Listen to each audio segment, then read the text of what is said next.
அன்பு நண்பர்களே, உலகத்தமிழ் உறவுகளே, அனைவருக்கும் வணக்கம். இது மின்னல் கலைக்கூடம் வழங்கும் இலக்கிய ஆளுமைகள் நேரம். இன்றைய இலக்கிய ஆளுமைகள் பகுதிக்காக வரலாற்று பேராசிரியர் திருமதி பானுமதி தர்மராசன் அவர்கள் வருகை தந்திருக்கின்றார்கள். பானுமதி தர்மராசன் அம்மா அவர்களே வணக்கம். வரலாற்று பேராசிரியர் திருமதி பானுமதி தர்மராசன் அவர்கள் 9 ஆண்டுகள் வேதியியல் ஆசிரியராக பணியை தொடங்கி 38 ஆண்டுகள் வரலாற்று பேராசிரியராக பணியாற்றி மாணவ மாணவிகளை நெறிப்படுத்தியவர். ராணிமேரி கல்லூரி மாணவிகள் 25 பேர்களுக்கு எம்ஃபில் பட்டம் பெற ஆய்வுக்கு வழிகாட்டிய ஆற்றல் மிகு அறிஞர். தமிழ் ஆங்கிலம் என 2 மொழிகளிலும் பாடநூல்களை எழுதியிருப்பவர். தினத்தந்தி, தினமலர், அமுத சுரபி இதழ்களில் இவரது படைப்புகள் வெளிவந்துள்ளன. இவரது கணவர் எழுத்தாளர் புதுகை தர்மராசன் அவர்கள் நடத்தி வரும் புதுகை தென்றல் மாத இதழிலும் தொடர்ந்து எழுதி வருபவர். இவர்கள் எழுதிய வரலாறு படைத்த வைர மங்கையர்கள் என்ற நூல் 4 தொகுதிகளாக வெளிவந்துள்ளன. 5வது தொகுதியும் தயாராகி கொண்டிருக்கிறது. 72 சாதனை மங்கையர்களை ஆய்வு செய்து படம் பிடித்து காட்டியிருக்கின்றார் அம்மையார் அவர்கள் இந்த நூலில். இந்த நூல் தமிழக அரசின் விருதை 2018 பெற்றது. அம்மா அவர்களை நேர்காணல் செய்து அற்புதமான தகவல்களை திரட்டித்தர டாக்டர் கார்மிகிலோன் அவர்கள் இங்கே வருகை தந்திருக்கின்றார்கள். கார்மிகிலோன் அவர்களே வணக்கம். தங்கள் உரையை தொடருங்கள்.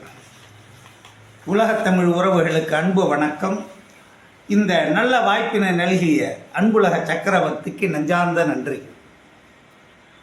அன்பு நண்பர்களே, உங்களுக்கு தெரியும், வாசிப்பை நான் சுவாசிப்பதை போல் கருதுபவன். புத்தகம் படிப்பதில் பேரார்வம் கொண்டவன். சமீபத்திலே நான் ஒரு பொக்கிஷத்தை வாசித்தேன்.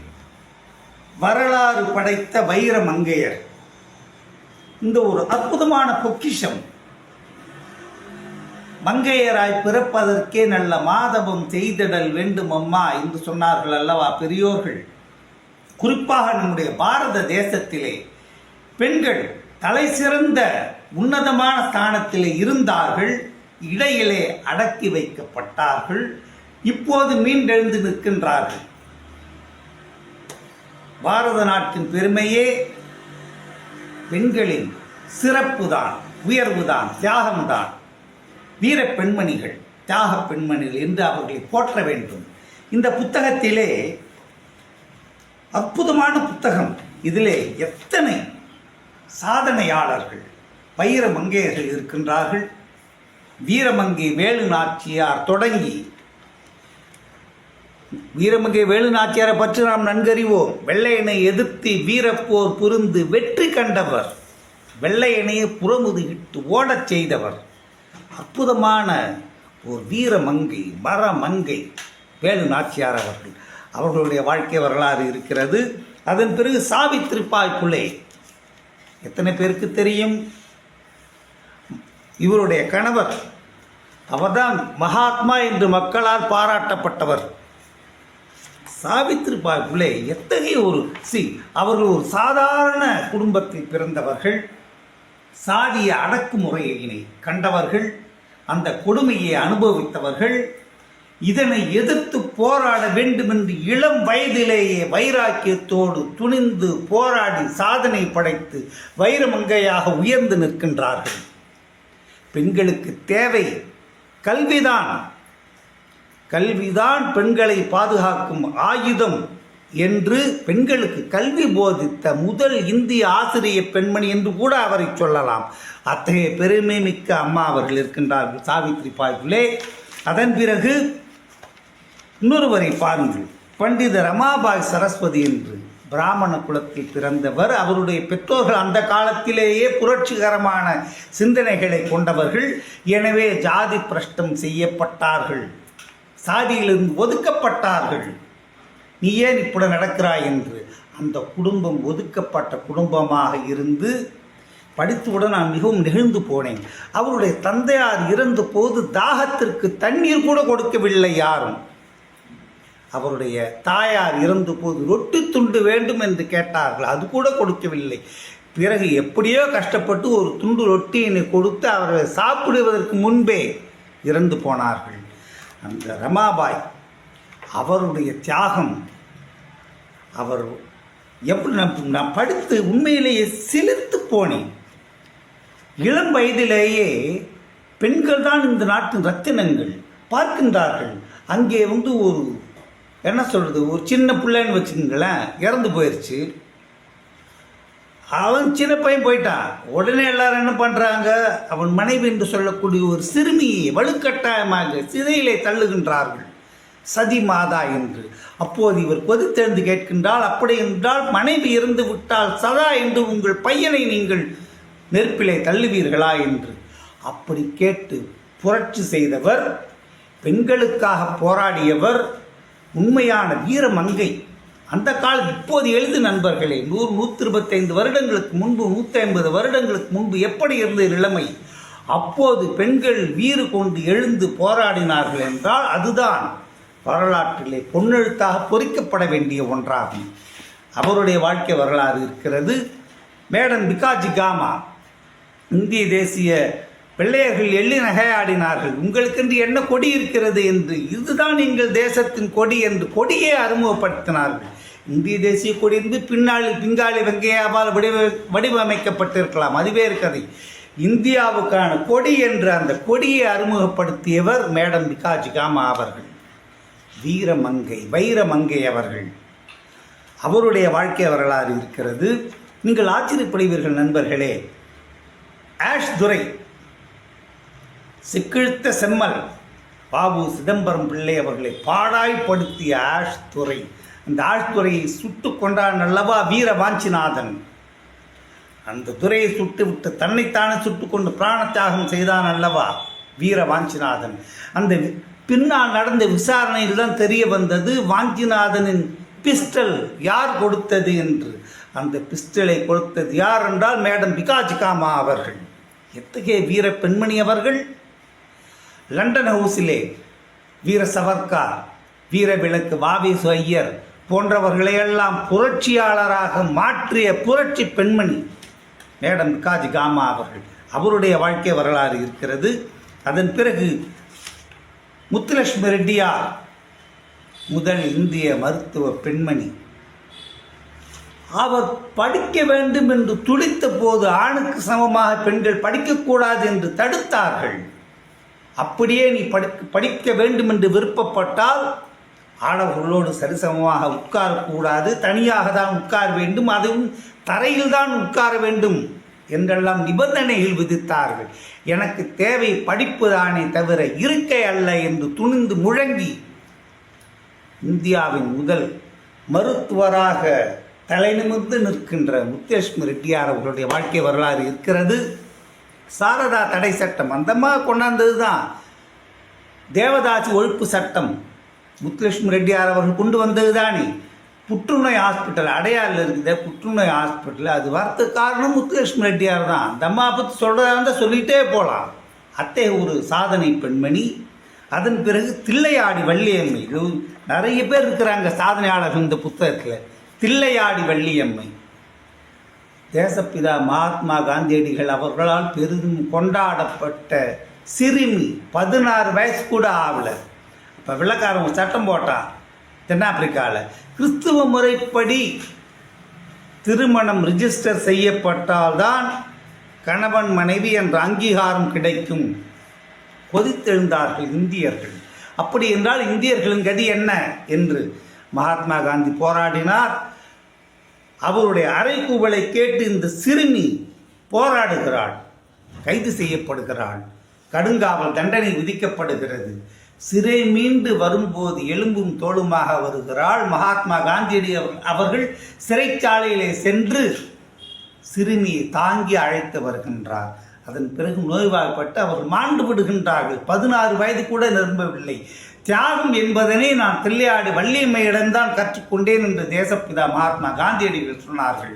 இப்படி ஏராளமான சாதனையாளர்கள், பூஜிக்கப்பட வேண்டியவர்கள், அந்த வைர பெண்மணிகளின் வாழ்க்கை வரலாறு 22 பெண்மணிகள் இருக்கின்றார்கள். இப்படி ஒரு அருமையான பொக்கிஷம். இது முதல் புத்தகம். 4 புத்தகங்கள் இதுவரை வந்துள்ளன. இன்னும் அந்த புத்தகங்கள்லாம் காமிங்க மேடம்ஜி. அடுத்து இன்னொரு வரலாறு படைத்த வைர மங்கையர் 2ஆம் பாகம், இது 3ஆம் பாகம், இது 4ஆம் பாகம். இதுவரை 4 பாகங்கள் வந்து விட்டன. நான் சொன்னது முதல் பாகம். 5ஆம் பாகம் வெளிவருவதாக இருக்கிறது வெகு விரைவில். இப்படி சாதனை படைத்த ஒரு வைர மங்கையைத்தான் நாம் இப்போது நேர்காணல் செய்ய போகின்றோம். வைர மங்கை என்று போற்றப்படும் பேராசிரியர் பானுமதி தர்மராசன் அம்மா அவர்களுக்கு வணக்கம். அன்பார்ந்த நேயர்களே, நண்பர்களே, அத்தனை பேருக்கும் எனது நெஞ்சார்ந்த வணக்கங்கள். மேடம்ஜி, நாங்கள் எல்லாத்தையும் கேட்குற முதல் கேள்வி இதுதான். அதை உங்கள்கிட்ட நான் கேட்குறேன். அதை வச்சு ஸ்டார்ட் பண்ணுறேன். இந்த நீங்கள் ஒரு அற்புதமான சாதனையாளர், வைர மங்கையரை பற்றி எழுதக்கூடிய தகுதி படைத்த ஒரு வைர மங்கையர். மகிழ்ச்சி. இப்போ எழுதணுன்ற ஆர்வம் உங்களுக்கு எத்தனை வயசில் வந்தது? அது எப்படி? யூஸ்வலாக அந்த கவிதைகள் தான் எல்லாருக்கும் எழுதுகிற மாதிரி கவிதைன்னு வந்ததா, இல்லை எப்படி? அது எத்தனை வயசில் எப்படி வந்தது அதை சொல்லுங்கள். கவிதைகளை ரசிக்கிற எண்ணம் உண்டு. ஆனாலும் எழுத வேண்டும் என்பது நான் ஓய்வு பெற்ற பிறகுதான் அந்த மாதிரியான எண்ணம் தோன்றியது. ஏனென்றால் நான் இறுதி காலகட்டத்தில், அதாவது 38 ஆண்டுகள் கல்வி சார்ந்த அத்தனை கல்லூரிகளிலேயும் பணியாற்றி இருக்கிறேன். நான் ஆரம்ப காலத்தில் வேதியியல் துறையில் பணியாற்றி இருக்கிறேன். அதற்கு பிறகு வரலாற்று துறையில் பணியாற்றி இருக்கிறேன். அதற்கு பிறகு ஓய்வு பெற்ற பிறகு 2006க்கு பிறகு ஏராளமான நூல்கள் எழுத வேண்டும் என்ற ஒரு நிலை. ஏனென்றால் நிறைய ஆதாரங்கள் என்னிடம் இருந்தது. 1885 பெண்ணியம் என்ற பாடப்பகுதி கல்லூரியிலேயும் பள்ளிகளிலேயும் கொண்டு வரப்பட்டது. கல்லூரியில் அந்த பாடப்பகுதி கொண்டு வரப்பட்ட போது பிஏலையும் சரி, எம்ஏலையும் சரி, எம்ஃபில்லையும் சரி அது பாடமாக அமைக்கப்பட்டது. அப்படி பாடமாக அமைக்கப்பட்ட போது ஒரு தனி பேப்பர் அதில் பாஸ் பண்ணணும். அதாவது பெண்களை பற்றிய வரலாறே இல்லாத நிலை, அந்த நிலையில பெண்ணியம் பற்றி எழுத வேண்டும். அதுவும் எல்லா லெவல்லையும் எழுதணும். யூஜி லெவலில், பிஜி லெவலில், எம்ஃபில் லெவல்லையும் அந்த மாதிரி ஒரு பேப்பர் வச்சுருந்தோம். அதுக்கு என்னென்ன பாடத்திட்டம் வகுக்கப்பட வேண்டும் அதிலிருந்து தொடங்கியது தான். பாடத்திட்டத்தையே வகுத்தோம். என்ன மெட்டீரியல் எங்கே கிடைக்கும்? புத்தகம் கிடையாது, ஒன்றும் கிடையாது. எங்கே இருக்கும் புத்தகம்? பெண்களை பற்றி யார் எழுது? கரெக்ட். அந்த அளவுக்கு ஆரம்பத்திலிருந்து பெண்களை பற்றிய என்னென்ன படிக்க வேண்டும் என்று போட்டுக்கொண்டு, ஏன்னா அட்டானமஸ் காலேஜ், ராணிமேரி கல்லூரி அட்டானமஸ் காலேஜ் சிலபஸே நாங்களே வகுத்துக்கொண்டு அதற்கான ஆதாரங்களை தேடி ஆவண காப்பகம், ஆர்கைவ்ஸ் தான் போவோம். ஆர்கைவ்ஸ், லைப்ரரி, இதை தவிர மற்றும் சில தனிப்பட்ட மனிதர்களிடம் இருந்த ஆவணங்கள் இவற்றையெல்லாம் தேடி பிடித்து அந்த பேப்பரை செட் பண்ணோம். அப்படி செட் பண்ணும்போது 2-3 பேர் சீனியர்ஸ் தான், ஜூனியர்ஸ் எல்லாம் யாரும் அதில் எங்களுக்கு தெரியாது மேடம், ஒன்றுமே தெரியாது, நீங்கள் சீனியர்ஸ், நீங்கள் தான் எடுக்கணும், நீங்கள் தான் எடுக்கணும்னா பிஏ லெவல்லையும் அந்த பேப்பர், எம்ஏ லெவல்லையும் அந்த பேப்பர், எம்ஃபில் லெவல்லையும் அந்த பேப்பரை எடுத்து தொடர்ந்து எடுத்ததுனால ஏராளமான மகளிரை பற்றிய ஆதாரங்களை, தகவல்களை சேர்க்க வேண்டிய நிலை ஏற்பட்டது.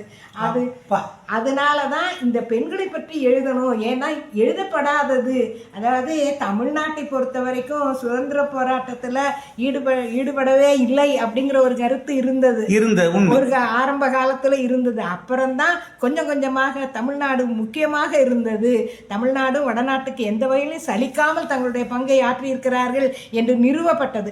அப்படி நிறுவப்பட்ட காலத்தில் பெண்களுக்கு எந்த பகுதியும் இல்லை, எந்த பங்கும் இல்லை அப்படிங்கிற நிலை மாற்றப்பட்டது.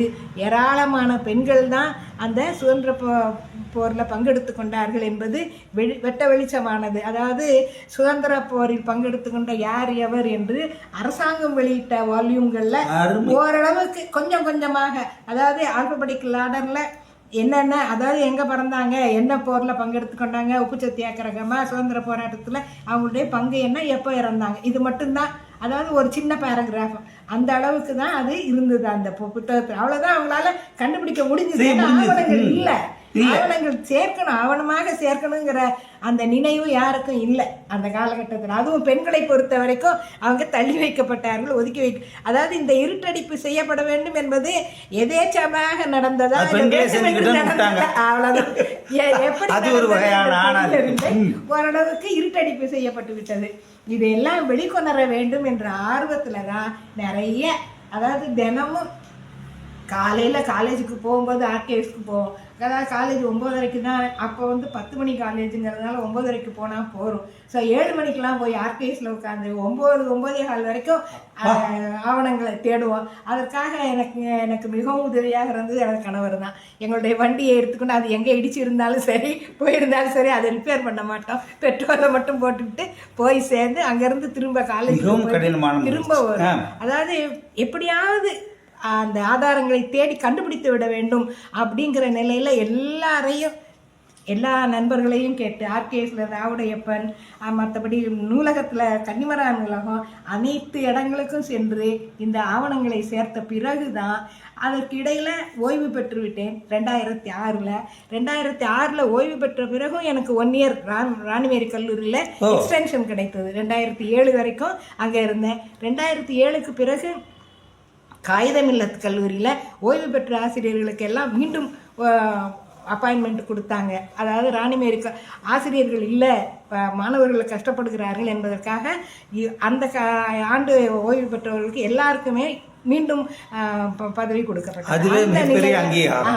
அந்த நிலையில மீண்டும் காகித இல்லத்தில் 2 வருடம். அதற்கு பிறகு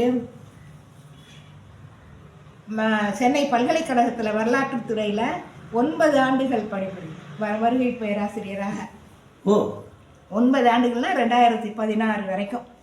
2016 கண்புரை சிகிச்சை பற்றி எடுத்துக்கொண்டேன். அதனால் அங்கேருந்து நானே விட்டுட்டு வந்தேன். மற்றபடி அங்கே இருந்திருந்தால் இன்னமும் கண்டினியூ பண்ணியிருப்பேன். அங்கே பல்கலைக்கழகத்தில் இருந்தபோது எனக்கு நிறைய ஆதாரங்கள் கிடைத்தன, ஏராளமான வசதி. அங்கே ஃபோன் பண்ணால் நிறைய ஆதாரங்கள் டேபிளுக்கு வந்து சேரும். அந்த அளவுக்கு ஒரு வலிமையான பதவி அது.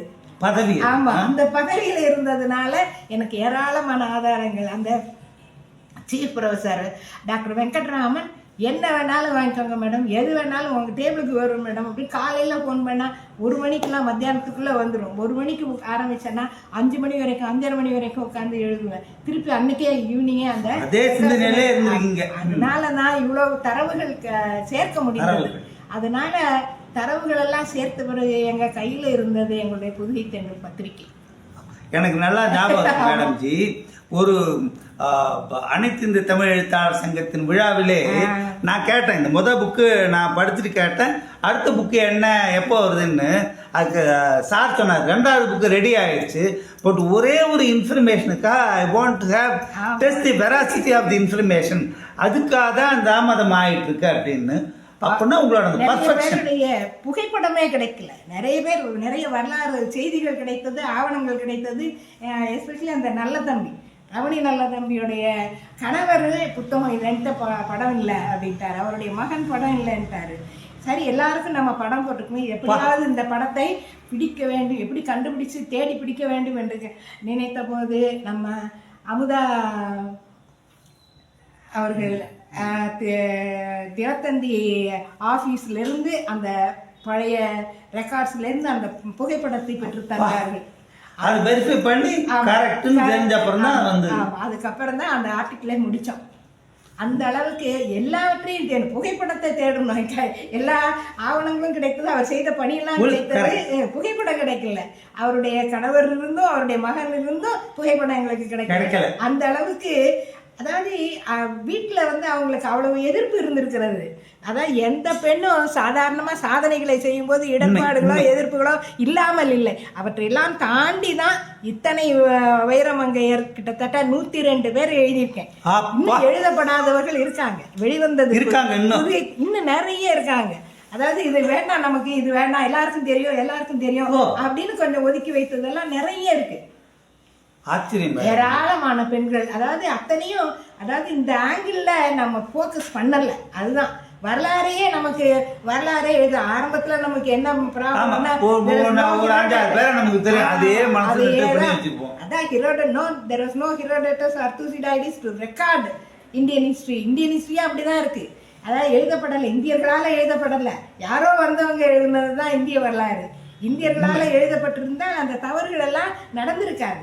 தவறுகள் இல்லாத ஒரு உண்மையான ஆவணமாக இந்திய வரலாறு இருந்திருக்கும். இன்னமும் என்ன சொல்றோம், இந்திய வரலாறு எங்க தொடங்கணும், வைகைக்கரையில தொடங்கணும்னு சொல்றோம் இல்லையா, கீழடியில இருந்து எல்லாத்தையும் ப்ரூவ் பண்றோமே. ஆனா எங்க இருந்து நம்ம ஆரம்பிக்கிறோம், சிந்துவெளியில இருந்து தான் ஆரம்பிக்கிறோம்.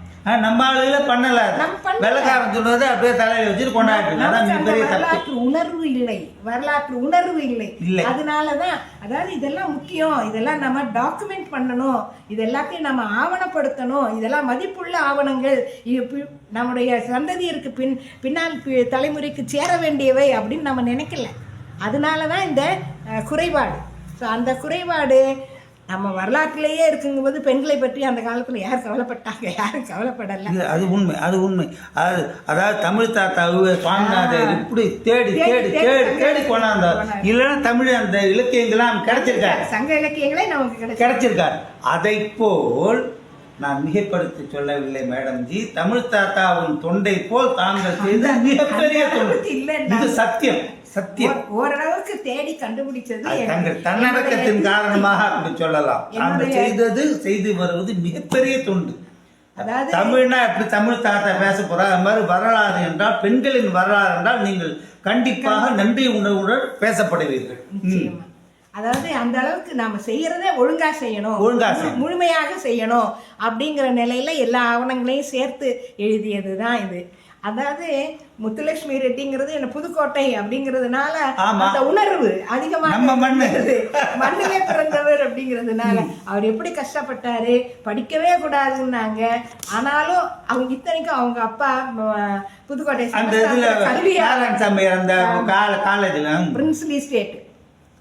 பிரின்ஸ்லி ஸ்டேட், அதனால அரசரிடம் கல்வியாளராக இருந்தார். அவர் கீழே தான் ராஜாஸ் காலேஜ் இருந்தது. ஆனாலும் தன்னுடைய பொண்ணை அங்க சேர்க்க முடியல, சேர்க்க கூடாதுன்னுட்டாங்க. அவருக்கே அந்த நிலைமை. அதுக்காக மன்னரிடம் தனியாக சிறப்பு சலுகை பெற்று முத்துலட்சுமி ரெட்டி ராஜாஸ் காலேஜ்ல சேர்ந்தேன். நாங்க 2 பேரும், நானும் தர்மராஜனும் படித்த காலேஜ் தான். ஐயா சொல்லுவாரு, சவால் சவால் சவால் அருமை. மேடம்ஜி, முத்துலட்சுமி ரெட்டி படித்த போது ஆண்களோட சேர்ந்து படிக்க கூடாது, ஒரு திரை போட்டு, திரைக்கு இந்த பக்கம் தான் அவங்க தரையில உட்கார்ந்து பெண்கள்லாம் தரையில உட்கார்ந்து படிக்கணும், திரைக்கு இந்த பக்கம். அது மாதிரி கூட படித்தவர் யாரு தெரியுமா? அதான் போட்டிருக்கு முத்துலட்சுமி ரெட்டி அப்படிதான் படிச்சிருக்காங்க. படிச்சாங்க. காமராஜருடைய தலைவர் சத்யமூர்த்தி, தேவதாசி சட்ட கலை சட்டத்தில் 2 பேரும் நடந்த காரசார விவாதம் மிகவும் ரொம்ப பிரசித்தமான அந்த விவாதம் சட்டசபையில நடந்தது. அப்ப கூட அவங்க விட்டு கொடுக்கல. ஏன்னா பெண்களுடைய உரிமை அவங்க என்ன கேட்டாங்கன்னா, நாங்க ஓஞ்சி போயிட்டோம். அவங்களுடைய தாய் முத்துலட்சுமியோடைய தாய் அந்த இசைவேளாளர் குடும்பத்தை சார்ந்தவர். அதனால பெண்கள் இந்த தேவதாசி இருந்து நிறைய கஷ்டப்பட்டுட்டாங்க. அவங்க ஓய்வு பெறட்டும். உங்களுடைய ஒரு புரட்சிகரமான விவாதம். ஆனாலும் இத வந்து அவங்க ஒரு தனியா ஒரு லெட்டர்ல, வேற வழியே இல்ல, தனியா ஒரு கடிதம் எழுதினாரு அவங்களுக்கு. அந்த மாதிரி ஒரு காலகட்டம் அது, அப்படி ஒரு காலகட்டம். அப்படி அந்த முறையை வந்து இன்னமும் அது தீர்ந்ததுன்னு சொல்ல முடியாது. ஏன்னா ஏராளமான பெண்கள் அதுல தள்ளப்படுகிறார்கள். அந்த மாதிரி அது வந்து சாதாரணமா அவங்க விரும்பி போறது கிடையாது. சூழல், அந்த சூழல்ல தள்ளப்படுகிறார்கள். அதை இருந்து காக்க வேண்டும் என்பதுதான் இந்த பாலியல் வன்கொடுமை எல்லாமே அந்த நிலையில தான் இருக்கு. பெண்களை வந்து அவமானப்படுத்துறாங்க. அந்த மாதிரி அது வந்து ஒழிக்கப்பட வேண்டுமானால் இந்த கிராஸ் ரூட் லெவல்னு சொல்றாங்க இல்லையா, அடித்தளத்திலிருந்து வரணும். ஆணும் பெண்ணும் சமம், ஆண் பிள்ளையானாலும் ஆண் பிள்ளை, உனக்கு என்னடா நீ எப்படி வேணாலும் இருக்கலாம் அப்படின்னு வளர்க்கக்கூடாது. ஆண் குழந்தைங்களை பெண் குழந்தைகளும் ஒண்ணுதான் அப்படின்னு வளர்க்கணும். அருமையான அறிவுரை. அந்த கிராஸ் ரூட் லெவல்ல இருந்து அந்த ஈக்குவாலிட்டி அப்படிங்கிறது வரணும். ஈக்குவாலிட்டி ஆஃப் ஜெண்டர் ஈக்குவாலிட்டிங்கிறது அங்க வந்து ஆரம்பிச்சாதான் அது முழுமையா வந்து சேர முடியும். ஏன்னா ஆரம்ப காலத்துலேருந்து இன்னும் கூட நம்ம வீடுகள்ல எல்லாம் என்ன பண்ணா, காலையில டிஃபன் பண்ணும்போதே ஆம்பளைங்க சாப்பிடட்டும், முதல்ல அவங்க சாப்பிட்டதுக்கப்புறம் சாப்பிடு. அவங்க சாப்பிடும்போது சட்னி தீர்ந்து போயிடும். சரி நீ இப்போ ஏதாவது பொடி வச்சு சாப்பிடு, இல்லைன்னா பழைய குழம்பு இருந்தால் சுட வச்சு சாப்பிடு. அப்படிதான் எங்கள் ஊர்லெல்லாம் என்ன பண்ணுவாங்க, சட்டுன்னு 2 மிளகாயை வச்சு வெங்காயத்தை வச்சு அரைச்சி அதை தொட்டு சாப்பிடு அப்படிம்பாங்க. அந்த மாதிரி உண்மையில பெண்களுக்கு தான் நிறைய சக்தி வேண்டும், நிறைய உணவு, நிறைய பெற்றோர்கள் வளர்க்கும்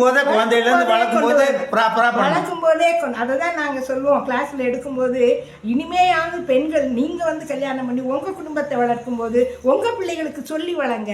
ஈக்குவாலிட்டிங்கிறது சாப்பாடுல இருந்து எல்லாத்துல இருந்து வரணும். ஆமா, அதுதான் கிராஸ் ரூட் லெவல்ல changes from the grass root லெவல்னு சொல்லுவாங்க.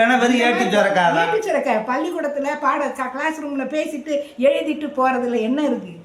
பிராக்டிக்கலா வரணும். சமுதாயத்துல அந்த மாற்றம் வர வேண்டும். அதற்கான புரட்சி ஏற்பட வேண்டும். அது வீட்டில இருந்து தான் ஆரம்பிக்கும். உண்மையிலேயே இந்த வைரமங்கை புஸ்தகம், இந்த 4 புஸ்தகத்தை படிச்சா போறோம், பெண்களின் மகத்துவம் எப்படின்னு எல்லாருக்கும் தெரிய வரும். உண்மையிலே நம்ம ஊர்ல சொல்றோம், வெளிநாட்டுல மேடம் கியூரி என்ன பண்ணாங்க, எவ்வளோ பெரிய ரிசர்ச்சு. இன்னைக்கு புற்றுநோயிலிருந்து அவதிப்படுகிறவர்கள் எல்லாம் விடுதலை அடைகிறார்கள், நல்ல சுகமாக மீண்டு வருகிறார்கள் அப்படின்னா மேடம் கியூரினால தானே. அவங்க கொடுத்த அந்த ரேடியோ தெரப்பி தானே. அந்த ரேடியோ தெரப்பி ஹீமோதெரப்பிங்கிறது அந்த யூனிட்டுக்கு பேரை கியூரி தான் வச்சுருக்கோம். அவங்க எவ்வளோ கஷ்டப்பட்டாங்க தெரியுமா? அவ்வளோ பெரிய அவங்க குடும்பத்தில் அவங்க நோபல் பரிசு பெற்றவர். அவங்க 2 துறையில், வேதியியல் துறையில், ஃபிசிக்ஸ் 2லையுமே, இயற்பியல் துறை 2லையுமே நோபல் பரிசு பெற்றவர். அவருடைய ஹஸ்பண்ட் அவரும் நோபல் பரிசு பெற்றவர்.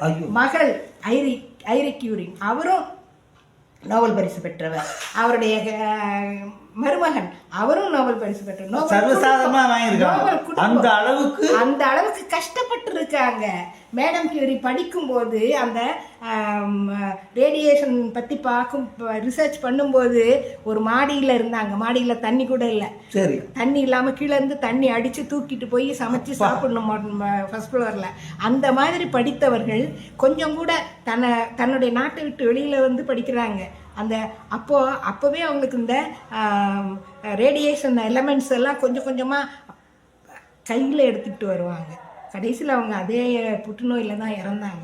அதெல்லாம் இந்த புத்தகத்தில் இருக்கா? 4 புத்தகம் இருக்கு. 5வது வால்யூம். அதெல்லாம் கையில் எடுத்துகிட்டு வருவாங்க. கையில் எடுத்துகிட்டு வந்து ஒரு தொட்டியில் போட்டு தண்ணி ஊற்றி வச்சுருப்பாங்க. அப்படி பண்ணது தான் புதிதாக கண்டுபிடித்த அந்த உலோகத்துக்கு தன்னுடைய தாய் நாட்டு பேரை வச்சாங்க, பொலோனியம். போலந்து நாட்டு பொலோனியம் காரணம். சூப்பர். அது வந்து புற்றுநோயை மட்டும் இல்லைங்க, ஏராளமான விவசாயத்தில் பயன்படுகிறது ரேடியேஷன். இப்போ ரேடியேஷன் எதுலெல்லாம் பயன்படுதுன்னு சொல்ல முடியாது. புற்றுநோய் வந்து ஒரு ஆயிரக்கணக்கான வகை புற்றுநோய். அந்த எல்லாத்தையும் தீர்ப்பதற்கு இந்த மாதிரி ரேடியேஷன் தான். அந்த ரேடியேஷன் இருக்க அந்த யூனிட் தானே நமக்கு வேரியேஷன். அதில் வந்து நோயாளிகளுக்கு மட்டும் இல்லை, இந்த விவசாயத்துறையில் மற்ற எல்லா துறையிலையுமே இந்த ரேடியேஷன் பயன்படுகிறது. ஸோ அவ்வளோ ரேடியேஷன் நம்ம வந்து கேன்சருக்கு மட்டும்தான் நினச்சிட்டு இருக்கோம். இல்லை, மற்ற துறைகளுக்கும் அது பயன்படுகிறது. அதெல்லாம் அந்த 5வது வால்யூமில் இருக்குது. அது வெளிவரும், விரைவில் வெளிவரும். இவ்வளவு பண்ணவங்க கடைசியில் அந்த புற்றுநோயால் தான் இறந்தாங்க. கையாலேயே அவ்வளவு வசதி கிடையாது அவங்க கிட்ட. அவ்வளவு கஷ்டப்பட்டு வாழ்க்கையை மட்டும் உயிரையே கொடுத்துட்டாங்க அதுக்காகவே. அந்த மாதிரி ஒரு குடும்பம், அதாவது நோபல் பரிசு குடும்பம், அந்த முழுமையாக அத்தனை பேரும் நோபல் பரிசு பெற்றாங்க. நீங்க சொல்றது இவ்வளவு சமாதானம் எனக்கு தெரிஞ்சு. அந்த மாதிரி உலக சாதனையாளர்கள் அவங்க வந்து அவங்க செஞ்ச சாதனை அவங்க ஊருக்கு மட்டுமா, எல்லாருக்கும் பயன்படுகிறது இல்லையா? உண்மை, மாதிரி உண்மை. அந்த மாதிரி உலகத்துக்கே பயன்படுறது மனித சமுதாயம். பயன்படக்கூடிய அதே மாதிரி தான் ஐடாஸ் கட்டர். ஐடா வந்து எங்க ஆமா. இங்க வந்து அவங்க மெடிக்கல் காலேஜ் நம்ம வேலூர். என்ன வேலூர் இங்க வந்து மெடிக்கல் காலேஜ் ஆரம்பிக்கணும்னு என்ன எத்தனை பேர் செத்தாங்க, மகப்பேறு போது எவ்வளவு பெண்கள் இறந்தார்கள் என்பதை கண்கூடாக பார்த்தாங்க. பார்த்ததுனால இங்கதான் ஒரு மெட்டர்னிட்டி ஹாஸ்பிட்டல் ஆரம்பிக்கணும் அப்படின்ட்டு ஆரம்பிச்சாங்க. அது வெளியூர்ல இருந்து வந்து பண்ணவங்க ஐடாஸ் கட்டர். அந்த மாதிரி ஐடாஸ் கட்டர்லாம் இருக்கா? இருக்கா? சூப்பர். ஓ, எல்லாரையும் எழுதிருக்கோம். அருமை அருமை. உங்ககிட்ட பேசி இப்போ உலக சமாச்சாரமே தெரிஞ்சுக்கிட்டு உலகத்துல எத்தனை பேர் ரஷ்யாவில் அந்த மாதிரி கேத்தரின் த கிரேட், இன்னைக்கு ரஷ்யா வந்து ஒரு வல்லரசு நாடாக இருக்குன்னா வல்லரசாக உருவாக்கிய பெருமை கேத்தரினுக்கு தான் உண்டு. அதனாலதான் கேத்தரின் த கிரேட் அப்படின்னு சொல்லுவோம். அதாவது எப்படி வாழணும், எப்படி வெளிநாட்டிலேருந்து எல்லாவற்றையும் கற்றுக்கொள்ள வேண்டும் என்று ரஷ்யாவை உருவாக்கிய பெருமை மேடம் கேத்தரின். அந்த மாதிரி பெண்கள் வந்து நினைச்சா சாதிக்க முடியும். உலகளவில் சாதிக்க நீங்களே அதற்கு வந்து ஷைனிங் எக்ஸாம்பிள். அதாவது அதே மாதிரி சைனால அதே மாதிரி இப்ப நாம பேசுறோம் உரிமைகளை பத்தி, ரைட்ஸை பத்தி பேசுறோம், ஹியூமன் ரைட்ஸை பத்தி பேசுறோம். எலனார் ரூஸ்வெல்ட், தியோடார் ரூஸ்வெல்ட் காரணம் ஹியூமன் ரைட்ஸ் டெக்ளேர் பண்ண போது யூஎன்ஓ அவருடைய மனைவி எலனார் ரூஸ்வெல்ட் தான் அந்த பிரசிடென்ட், அந்த மனித உரிமை கழகத்தினுடைய தலைவி. அவங்க எவ்வளவு the first lady of US. அவங்க எவ்வளவு கஷ்டப்பட்டு எவ்வளவு பாடுபட்டு இந்த மனித உரிமைகளை எந்தெந்த உரிமைகள் எப்படி எப்படின்னு பிரிக்கிறாங்க. அதாவது மனித உரிமைகள்னு சொல்லிட்டா எது எது உரிமை, எது எது அடிப்படை உரிமை, விமன், அதாவது எல்லாத்தையும் சொல்லிட்டாங்க மனித உரிமையெல்லாம். அதுக்கப்புறம் தான் அவங்களுக்கு தெரிஞ்சது விமன்னு தனியாக கொடுக்கணும், தனியாக கொடுத்தாதான் விமென்ஸ் ரைட்டு, விமெனுக்கு தனியாக ரைட்டு கொடுக்கும்போது சில்ட்ரன்ஸ் ரைட்டுன்னு தனியாக கொடுக்கணும். இதெல்லாம் பாடுபட்டு சேர்த்து சேகரித்து வெளியிட்டது யாரு? அந்த லேடி எலனார் ரூஸ்வெல்ட். அதாவது நாம சொன்ன மாதிரி பழைய காலத்திலயும் அந்த மாதிரி சாதனையாளர்கள் இருந்திருக்காங்க. வேத காலத்திலே இருந்திருக்காங்கல்ல, அவங்க பரம்பரை படிச்சிருக்கோம். இந்தியாவில் ஔவையார் மாதிரி யாரு? ஔவையார் மாதிரி யாரு இல்ல, நெச்சல்லையார் மாதிரி யாரு இருந்திருக்காங்க? அந்த மாதிரி சங்ககால புலவர் சங்க காலத்துல நல்லா இருந்திருக்காங்க. பெண்கள் நல்லா மதிக்கப்பட்டிருக்கிறார்கள். இடையில ஒரு ஆணாதிக்கு வந்து எல்லாம் அப்படியே திட்டம் போட்டு அமைக்கிட்டாங்க. அதே மாதிரி தான் கிரீஸ்லயும். கிரீஸ்ல இந்த உலகளாவிய மகளிர்ல சொல்லும்போது கிரீஸ்ல அஸ்பாசியா யாருன்னா பெரிக்லீஸ். கிரீஸ்ல ஏத்தன்ஸ் தான் நாகரிகத்தினுடைய தொட்டில்கள். ஏத்தன்ஸ் ஸ்பார்ட்டாவும் அப்படின்னு சொல்லுவாங்க. ஸோ ஏத்தன்ஸ் வந்து அவ்வளவு பெருமைக்கு காரணம் பெரிக்லியன் ஏஜ், பெரிக்லீஸ் காலம் தான் பொற்காலம்னு சொல்லுவாங்க. அதாவது லத்தீன்ல ஏகப்பட்ட நூல்கள் வந்தன. அத்தனை நூல்களும் எழுதப்பட்ட காலத்துல இருந்திருக்காங்க. பெரிக்லியன் ஏஜ் தான் கோல்டன் ஏஜ்னு சொல்றோம். அந்த கோல்டன் ஏஜ்ல பெரிக்லீஸோடைய மனைவி தான் அஸ்பாசியா. இந்த அஸ்பாசியா அந்த காலத்துல நான் சொல்றது இது என்னன்னா, ஏத்தன்ஸ் கிமு 4000 கிமு 400 கிமு 400ல பிறந்திருக்காங்க. அவங்க 440 480 வரைக்கும் இருந்திருக்காங்க. அதாவது 380 வரைக்கும். அப்ப குறைஞ்சிட்டு வருது. அப்பவே அவங்க வந்து அவ்வளவு பெரிய பேச்சாளராக இருந்திருக்காங்க. பேச்சு கலை கற்றுக் கொடுக்கக்கூடிய கல்வி நிறுவனங்களை நிறுவி நடத்தியிருக்காங்க. பெரிக்லீஸ் போன்றவர்களுக்கு பேச்சுக்கலையை சொல்லி கொடுத்தது அவர் தான். இதெல்லாம் சத்தியமா மேடம் தெரியவே தெரியாது, யாருக்கும் தெரியாது. தேடி பிடிச்சு அதை எல்லாத்தையும் எடுத்து இந்த மாதிரி பெண்கள் எல்லாம் இருந்திருக்காங்க. அதாவது உங்களுக்கு அமெரிக்கா சிவில் வார்ல உள்நாட்டு போர் நடக்கும்போது ஆப்ரஹாம் லிங்கனோட கெட்டிஸ்பர்க் அட்ரஸ் தெரியும் இல்லையா? கெட்டிஸ்பர்க் இறந்து போன அமெரிக்க வீரர்களுடைய சமாதியின் மேல ஏறி நின்று அவர் ஆற்றிய அந்த பேருரை மிகப்பெரிய உரை. அது வந்து வீரமிக்க உரை. அதுதான் சிவில் வார்ல வெல்வதற்கான காரணமாக இருந்தது. அந்த உரையை போல இது அமெரிக்க உள்நாட்டு போல அந்த உரையை போல பெரிக்லீஸ் ஒரு உரையை ஆற்றியிருக்கிறார். பெரிக்லியன் ஏஜ்ல ஏதென்ஸ்ல அந்த உரையை அமைத்து கொடுத்தது, அந்த உரையை எழுதி கொடுத்தது அஸ்பாசியா, பெரிக்லீஸோடைய ஒய்ஃப். ஆணின் வெற்றிக்கு பின்னாடி பெண் இருக்காங்க. அந்த காலத்துல இருந்தே இருக்கு, கிமுல இருந்து. அற்புதம். அப்பா நீங்க வந்து அருமை. சரி, இப்போ தங்களுடைய இப்போ சாரு வந்து புதுகை தென்றல் தர்மராஜன் சாரு வந்து ஒரு மிகப்பெரிய இலக்கியவாதி, ரைட். சரி, இப்போ நீங்க வந்து இப்போ சாரோட தாக்கம் கண்டிப்பா இருக்கும் உங்களுக்கு, அவரோட சப்போர்ட், ஒரு இலக்கிய கர்த்தா என்ற முறையில். அதை நீங்க எப்படி பாக்குறீங்க, சாரோட சப்போர்ட் உங்களோட இதுக்கு? அதே நான் உட்காந்து எழுத ஆரம்பிச்சேன்னா அவர் எந்த டிஸ்டர்பும் பண்ண மாட்டாரு. குட். சாப்பாடு கூட வெளியில சாப்பிட்டுக்கலாம், வெளியில போகலாம், எழுத முடி அப்படிம்பாரு. இப்போ கூட இந்த 5வது தொகுதி அந்த ப்ரூஃபை பார்த்துட்டு 2 வருஷமா ஆனால் என்னால் அதில் கான்சென்ட்ரேட் பண்ண முடியல. அது பெரிய ட்ராபேக்கு. அதை விரைவில் நான் முடிக்கணும். அதாவது நிறைய சேர்ந்து போயிருக்கே தவிர எனக்கு வந்து டைப் பண்ண ப்ரூஃப் பார்க்க எல்லாவற்றுக்கும் என்னுடைய கணவர் தான் உதவி செய்யறாரு. அது இல்ல புதுகை தென்றல்ல நிச்சயமா அவர் மட்டும் இல்ல, மதுரை பல்கலைக்கழக பேராசிரியர் மோகன் ஐயா அடுத்த யாருமா, அடுத்த மகளிர் யாருன்னு உடனே போன் பண்ணி கேட்பாரு. புதிய தென்றல் போன உடனே படிச்சுட்டு ரொம்ப நல்லா இருந்ததுமா, அடுத்து யார் எழுத போறீங்கன்னு கேட்பாரு. அடுத்த வால்யூம் எப்போ வருது, அடுத்த வால்யூம் எப்போ வருது, 100ன்னு டார்கெட் வச்சிருக்கீங்களே, அது வந்து இப்போதைக்கு தான், அதை நகர்த்திக்கோங்க அப்படின்னு. அந்த அளவுக்கு நிறைய சப்போர்ட். அது மட்டும் இல்லை, உண்மையிலேயே எங்களுக்கு ரொம்ப பிரமிப்பா இருக்கும் மேடம் ஜி. ஏன்னா எழுத்தாளர்னா 100 கவிதை எழுதுனா எழுத்தாளர்னு சொல்லிக்கலாம், 4 கதை எழுதுனா எழுத்தாளர்னு சொல்லிக்கலாம், எப்படி இருந்தா எழுத்தாளர். ஆனால் இந்த வரலாற்று சம்பவங்கள் எழுதுறதுங்கிறது ரொம்ப கஷ்டமான சமாச்சாரம். விட முடியாது, ஆதாரத்தோட சும்மா காமாசமா சொன்னா அது காகித குப்பை தான்.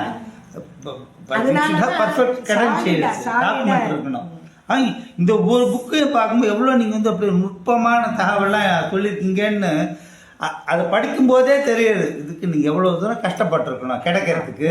அதாவது பல ஆண்டுகளாக தொடர்ந்து 1985 தொடர் முயற்சிக்கு தான் காரணம். அதில் எனக்கு நிறைய பேர் இதில் ஊக்குவித்தார்கள். அவை நடராஜன், ப்ரொஃபஸர்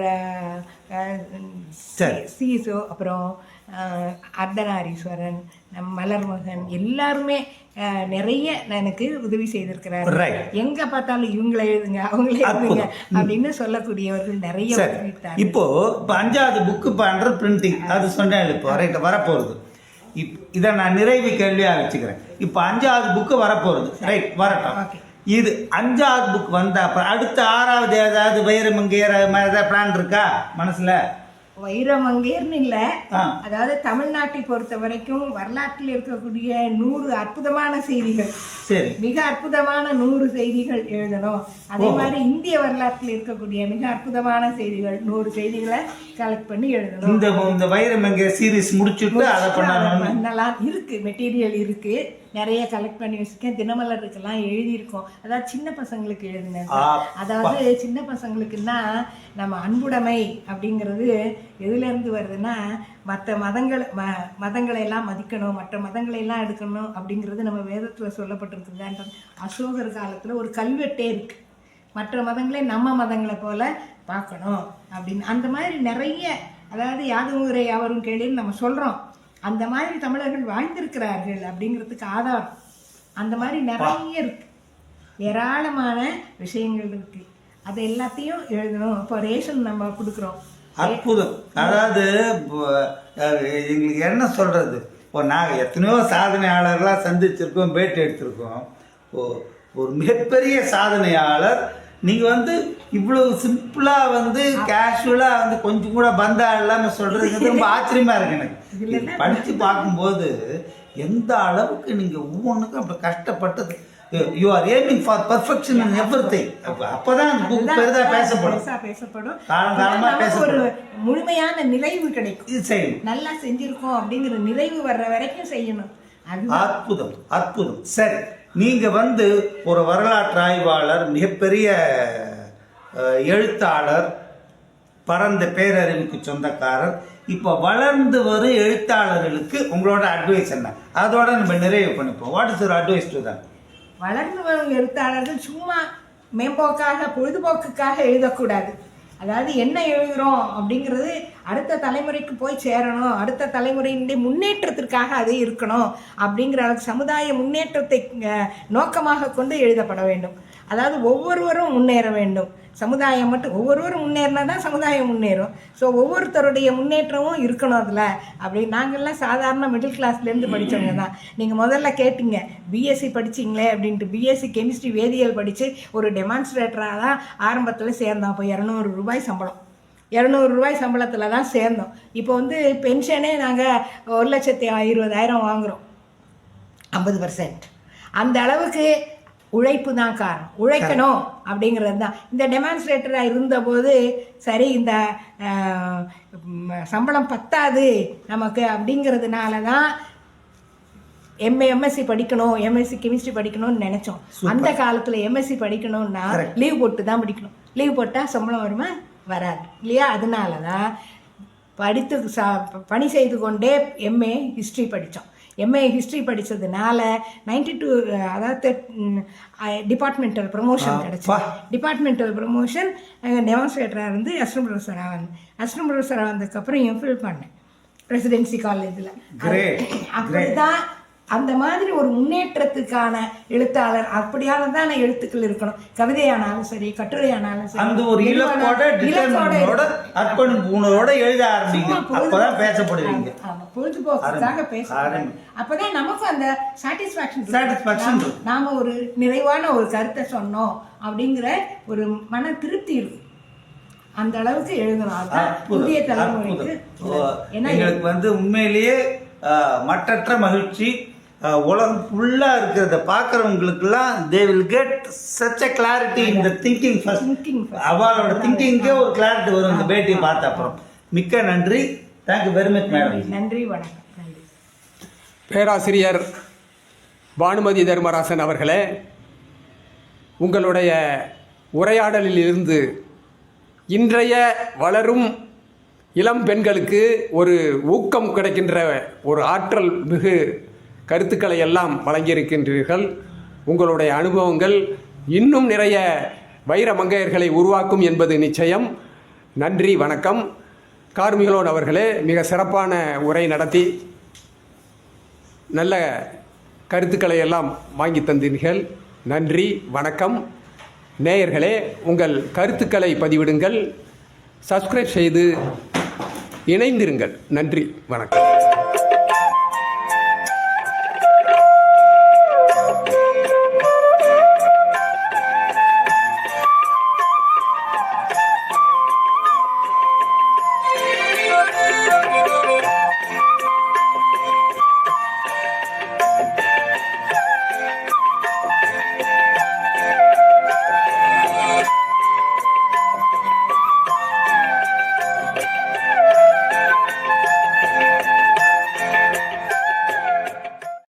சப்ஸ்கிரைப் மின்னல் கலைக்கூடம்.